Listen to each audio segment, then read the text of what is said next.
Computadores? É assim.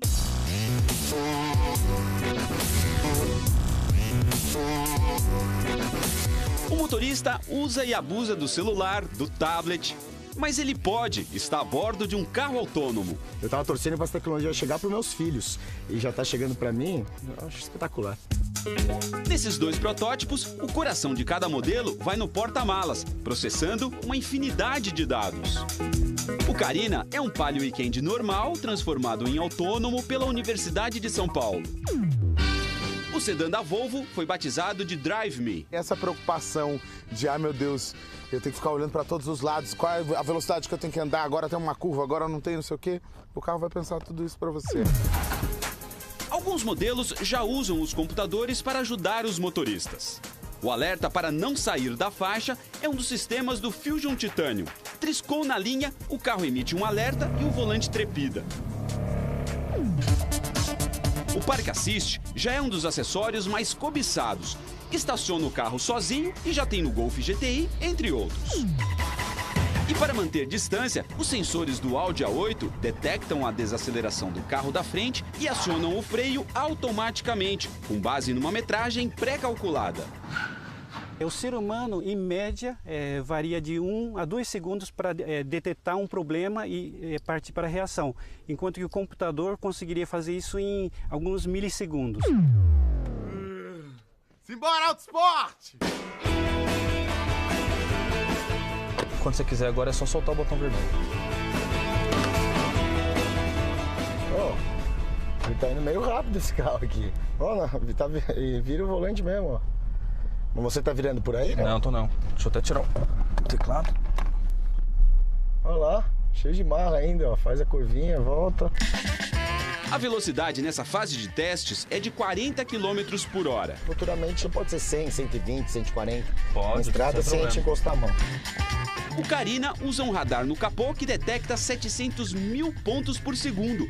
Enxerga tudo e para quando um pedestre atravessa a rua.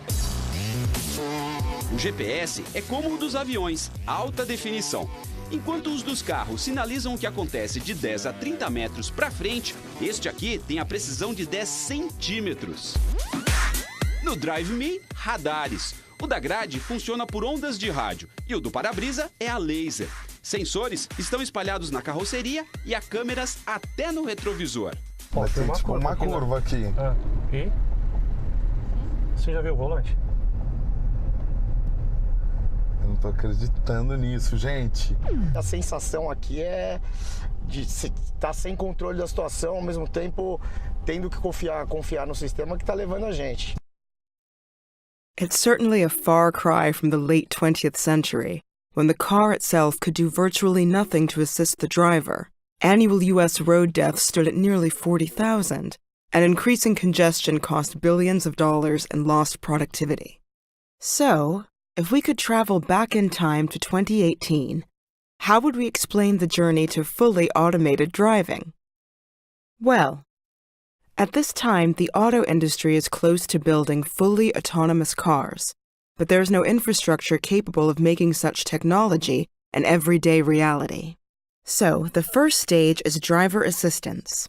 Drivers must pay attention as always, but the vehicle can intervene with a single function, such as taking over steering or controlling speed. As technologies advance, automakers move on to partial automation.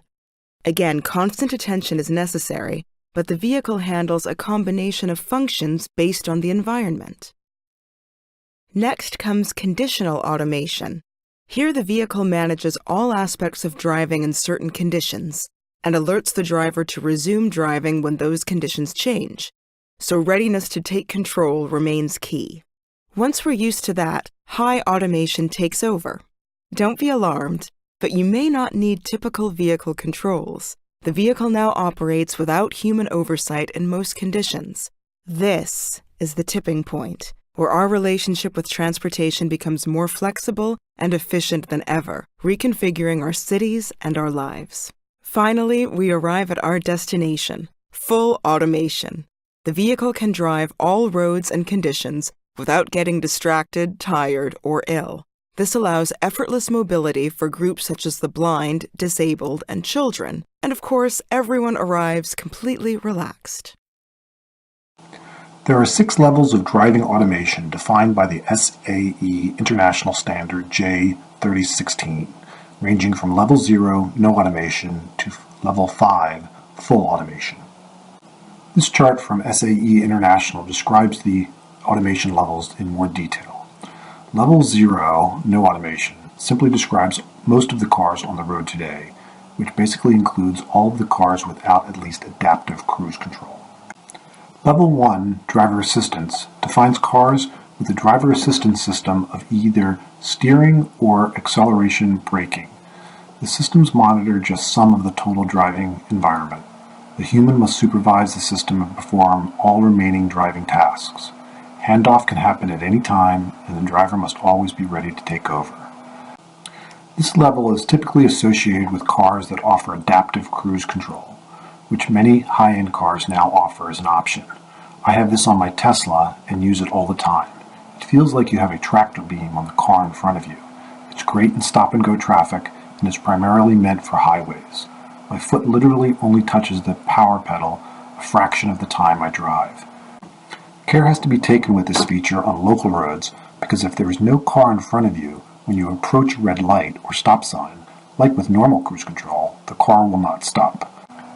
However, at red lights, the car will come to a complete stop if there's a car in front of you, as in this example. Here you can see I'm in my Tesla with the cruise control set to 27 miles an hour. The car came to a stop at the red light.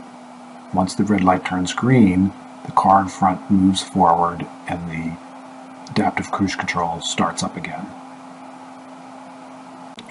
Level 2, or partial automation, defines cars with multiple driver assistance systems that include both. Começando aí um pouquinho a respeito do Udacity. O Udacity ele foi fundado em 2011 por um sujeito chamado Sebastian Tran. Você com certeza conhece. O pai dos carros autônomos, né, uma das maiores autoridades de robótica do mundo. Mas para quem não conhece o Sebastian, em 2011, ele era o VP de inovação do Google. Ele foi responsável pela fundação do Google X. O Google X era aquela divisão do Google responsável pelos projetos mais de inovação, mais disruptiva dentro do Google. Então a gente está falando aí que sob a gestão do Sebastian saiu o carro autônomo do Google, saiu o Google Street View, saiu o Google Glass, saiu o projeto Loom, que leva internet com balões na estratosfera, entre outras coisas. Isso em 2011, hein? Coisas pouco inovadoras. né? Exatamente. Você vê que o pessoal lá, o Sebastian, realmente ele sempre foi muito fã dessas inovações mais disruptivas. E, ao mesmo tempo, ele achava tempo para dar aula em Stanford, e ele resolveu colocar, em 2011, uma classe dele online, uma classe sobre inteligência artificial. E ele mandou um e-mail. Em questão de meses, ele teve mais de 160. Sebastian, let's talk about artificial intelligence. Can you try to tell people who does not know anything about it? And I want to say to you that we have a great artist in Brazil called Gilberto Gil, a musician, that during the 70s made a song about artificial brain, cérebro eletrônico. In the 70s, there was excited about, artificial intelligence. What is the difference between other excitements that we already have about this subject and what is going on right now? So artificial.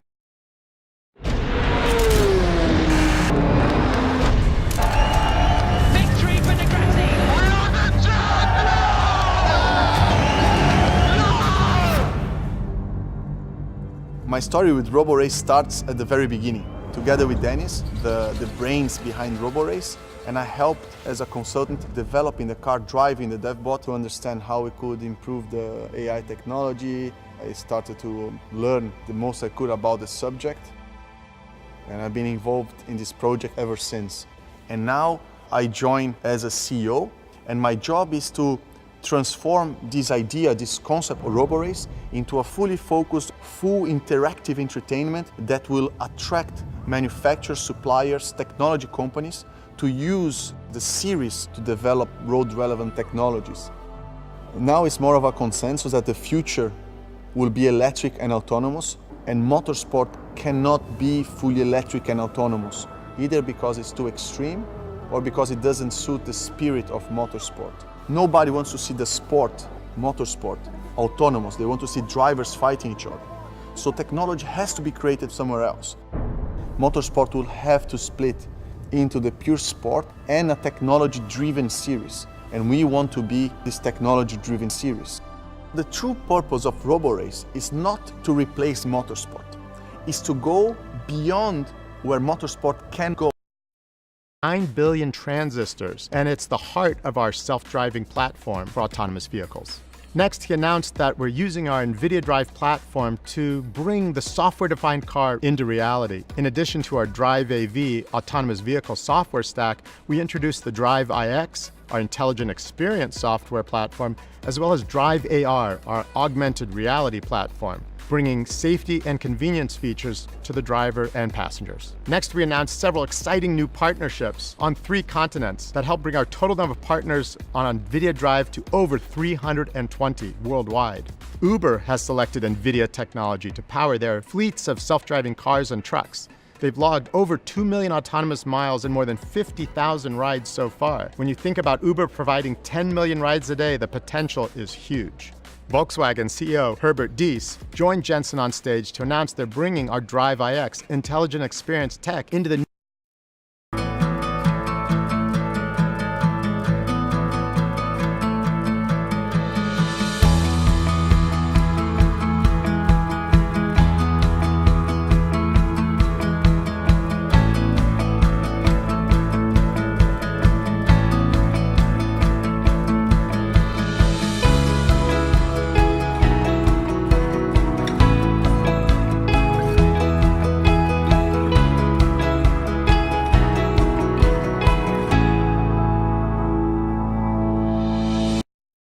In 2009, in our early days at Google, we started working on self-driving cars. Today, we're called Waymo, and our fully self-driving cars are on the road.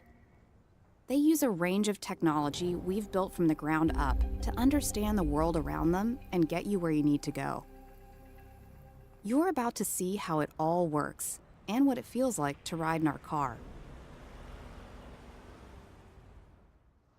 As it drives, Waymo uses LiDAR, which sends out millions of laser beams per second to build up a detailed picture of the world all 360 degrees around it. It also uses radar to detect how far away objects are and their speed. And high-resolution cameras detect visual information, like whether a traffic signal is red or green. It then combines all that data to understand the world around it. For example, in this fraction of a second, it knows exactly where it is on the road. It can also identify everything around it in full 360 degrees, and then predict what those things might do next. And it doesn't just do that for the objects you and I can see. It can do that for things up to 3 football fields away. What makes everything you can see right now possible is experience. Waymo has already self-driven millions of miles on complicated city streets, and it's constantly learning from every single mile it drives.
When we first began around 2010 driving with the platooning, we only drove with longitudinal control, and today we have a technique that allows us to even let go of the steering wheel and let the truck steer by itself.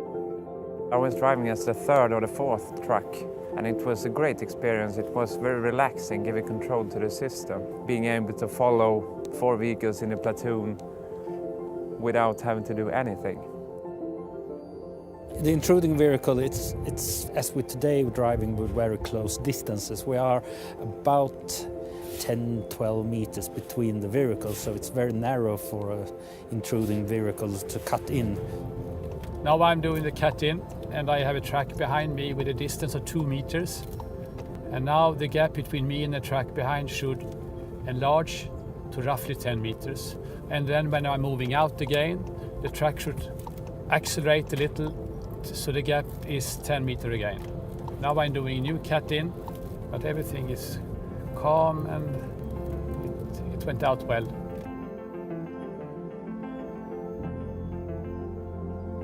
What we also did was a brake test, so the lead vehicle initiates a full brake, and my vehicle at the same time reacted and braked down to a full stop. And the vehicle reacts faster than I would have done. I would like to see pilot test on the road within 3 years' time.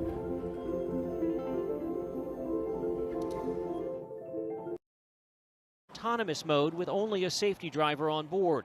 Tempe, Arizona police say 49-year-old Elaine Herzberg was walking a bicycle across a busy thoroughfare frequented by pedestrians Sunday night. She was not in a crosswalk. Preliminary investigation showed that the vehicle was traveling at approximately 40 miles an hour.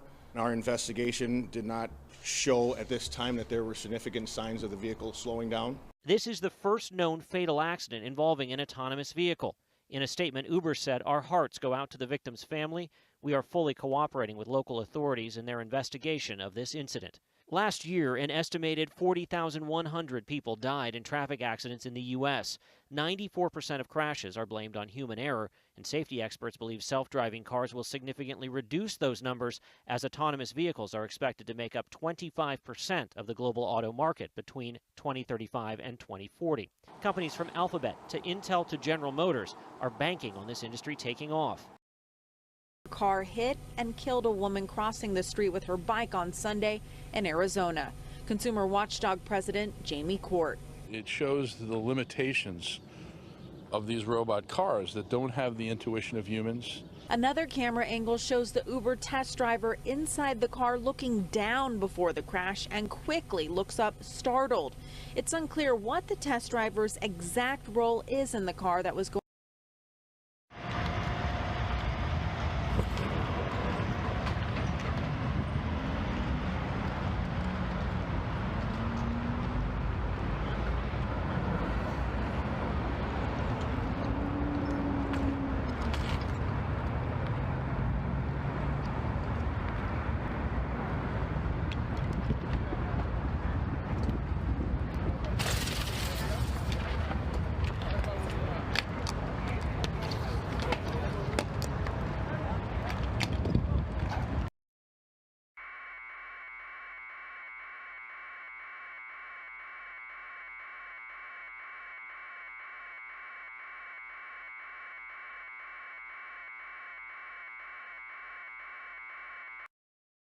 Show here in Las Vegas. I'm going to check out the future of driving. Did I get it? Am I near?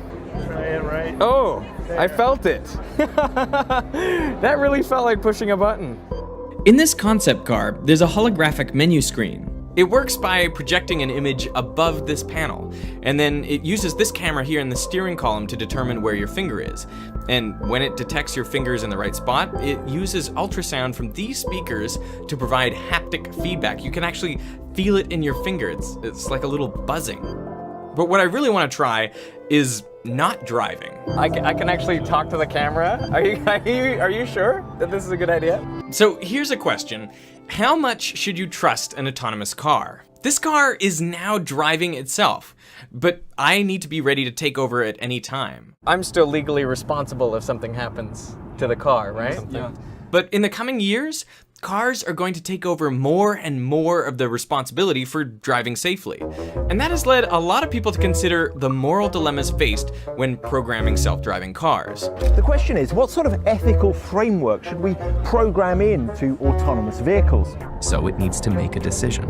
Swerve left into an SUV or swerve right into a motorcycle. Okay, so we can imagine a lot of weird situations where an autonomous car has to make a tough choice. But the real moral dilemma is accidents are happening right now. More than 30,000 people are killed each year in the US alone, and more than 2 million are injured. And the problem in 94% of collisions is driver error. In 2015, Behind it, the gate was so damaged from the impact of the crash. We're told the Uber driver was a single mom working multiple jobs. Security video is about to show the moment of impact. The black Uber car comes in from the upper right, colliding with the light-colored car from just below. The two slam into one another, killing the Uber driver, Felicia Parker Iverson, a single mother from Fontana. Video taken just after shows her Uber.